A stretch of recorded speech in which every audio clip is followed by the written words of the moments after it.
ഹോമിയോപ്പതിയിലെ ഉയർന്ന നേർപ്പിക്കൽ കാരണം പലപ്പോഴും തർക്കങ്ങൾ ഉണ്ടാകാറുണ്ട്. എന്നാൽ ആധുനിക ശാസ്ത്രം ഒരു പുതിയ ചോദ്യം ചോദിക്കുന്നു: ഈ മരുന്നുകളിൽ നാനോ തന്മാത്രകൾ അടങ്ങിയിട്ടുണ്ടോ? വർഷങ്ങളായി അമിതമായ നേർപ്പിക്കൽ പ്രക്രിയയിൽ യഥാർത്ഥ പദാർത്ഥങ്ങൾ ഒന്നും അവശേഷിക്കില്ലെന്നാണ് കരുതിയിരുന്നത്. എങ്കിലും നാനോ ടെക്നോളജി ആ കാഴ്ചപ്പാടിന് മാറ്റിയാണ്. ഇതെങ്ങനെ സാധ്യമാവുമെന്ന് മനസ്സിലാക്കാൻ ഹോമിയോപ്പതിക് മരുന്നുകൾ തയ്യാറാക്കാൻ ഉപയോഗിക്കുന്ന പൊട്ടന്റൈസേഷൻ എന്ന സവിശേഷ പ്രക്രിയയെക്കുറിച്ച് നാം ആദ്യം നോക്കണം. ഈ പ്രക്രിയയിൽ തുടർച്ചയായ നേർപ്പിക്കലും ഒപ്പം സക്കഷനും ഉൾപ്പെടുന്നു. ഇത് ശക്തമായ ചലന ഊർജം സൃഷ്ടിക്കുന്ന ഒരു തരം കുലുക്കലാണ്. ഈ ഊർജവും പ്രക്രിയയ്ക്കിടെ രൂപപ്പെടുന്ന കുമിളകളും നാനോ വലുപ്പത്തിലുള്ള കണികകളുടെ രൂപീകരണത്തിന് സഹായിക്കുമെന്ന് ഗവേഷണങ്ങൾ സൂചിപ്പിക്കുന്നു. എന്നാൽ ഇത്രയധികം നേർപ്പിച്ചിട്ടും ഈ കണികകൾ എങ്ങനെ അതിജീവിക്കുന്നു? ഇവിടെയാണ് നാനോ ബബിൾസും നാനോ ക്ലാത്രേറ്റുകളും പ്രസക്താവുന്നത്. യഥാർത്ഥ പദാർത്ഥം വെറുതെ അപ്രത്യക്ഷമാവുകയല്ലെന്ന് ചില ശാസ്ത്രജ്ഞർ അനുമാനിക്കുന്നു. പകരം അത് ദ്രാവകത്തിൽ നാനോ ടെംപ്ലേറ്റുകളോ ഘടനകളോ സൃഷ്ടിക്കുന്നു.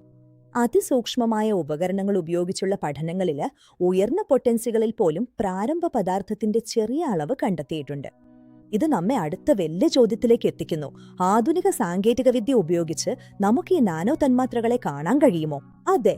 Atomic force microscopy, transmission electron microscopy തുടങ്ങിയ പ്രത്യേക ഉപകരണങ്ങൾ ഈ ലോകത്തേക്ക് ഒരു പുതിയ വാതിൽ തുറന്നിരിക്കുന്നു. ഒരിക്കലും നമുക്ക് അദൃശ്യമായിരുന്ന വെള്ളത്തിലെ ഭൗതിക കണികകളെയും ഘടനാപരമായ മാറ്റങ്ങളെയും ഈ നാനോ മൈക്രോസ്കോപ്പുകൾക്ക് കണ്ടെത്താനാകും. ഹോമിയോപ്പതി വെറുമൊരു കെമിക്കൽ ലൈനേക്കാൾ ഉപരി ഒരു നാനോ മെഡിസിൻ ആയിരിക്കാമെന്ന് ഈ തെളിവുകൾ സൂചിപ്പിക്കുന്നു.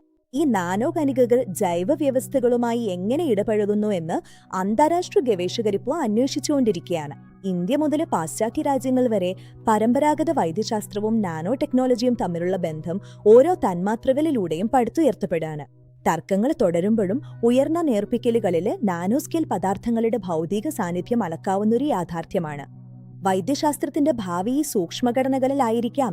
ഇത് രോഗശാന്തിയെയും പൊട്ടൻസിയെയും കുറിച്ചുള്ള നമ്മുടെ ധാരണകളെ മാറ്റിയെഴുതുന്നു.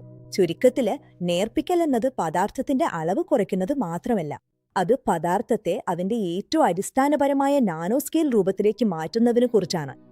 ശരിയായ സാങ്കേതിക വിദ്യയിലൂടെ അദൃശ്യമായത് ദൃശ്യമാവുകയും ശാസ്ത്രം നിഗൂഢതകളെ നേരിടുകയും ചെയ്യുന്നു. നാനോ ടെക്നോളജി പുരോഗമിക്കുമ്പോൾ ഹോമിയോപ്പതിയുടെ പ്രവർത്തന രീതികൾ ശാസ്ത്രലോകത്തിന് കൂടുതൽ വ്യക്തമാവും. ഈ സൂക്ഷ്മലോകം ഞങ്ങളോടൊപ്പം പര്യവേക്ഷണം ചെയ്തതിന് നന്ദി. ശാസ്ത്രം എന്നത് നിരന്തരമായ കണ്ടെത്തലുകളുടെ ഒരു യാത്രയാണ്. ഓർക്കുക, ചിലപ്പോൾ ഏറ്റവും ചെറിയ കാര്യങ്ങൾക്കായിരിക്കും ഏറ്റവും വലിയ സ്വാധീനം ചെലുത്താൻ കഴിയുക. ചോദ്യങ്ങൾ ചോദിച്ചുകൊണ്ടേയിരിക്കുക, പര്യവേക്ഷണം തുടരുക. ഈ സൂക്ഷ്മശാസ്ത്രത്തെക്കുറിച്ച് എപ്പോഴും ജിജ്ഞാസയുള്ളവരായിരിക്കുക. ഈ പര്യവേക്ഷണം പുരാതന അറിവും അത്യാധുനിക സാങ്കേതിക വിദ്യയും തമ്മിലുള്ള നിരന്തരമായ ഒത്തുചേരലിനെ എടുത്തു കാണിക്കുന്നു. ഇന്നത്തെ ചിത്രങ്ങളിലും വിവരങ്ങളിലും നാനോസ്കെയിൽ യാഥാർത്ഥ്യങ്ങളിലും ഇതിനുള്ള തെളിവുകളുണ്ട്. നാനോ മെഡിസിന്റെ യഥാർത്ഥ സാധ്യതകൾ മനസ്സിലാക്കുന്നതിനുള്ള ആദ്യ പടിയാണ് അറിവ്. തിരക്കഥയും സംവിധാനവും ഡോക്ടർ സുനീത് നാക്യു. വീക്ഷിച്ചതിന് നന്ദി.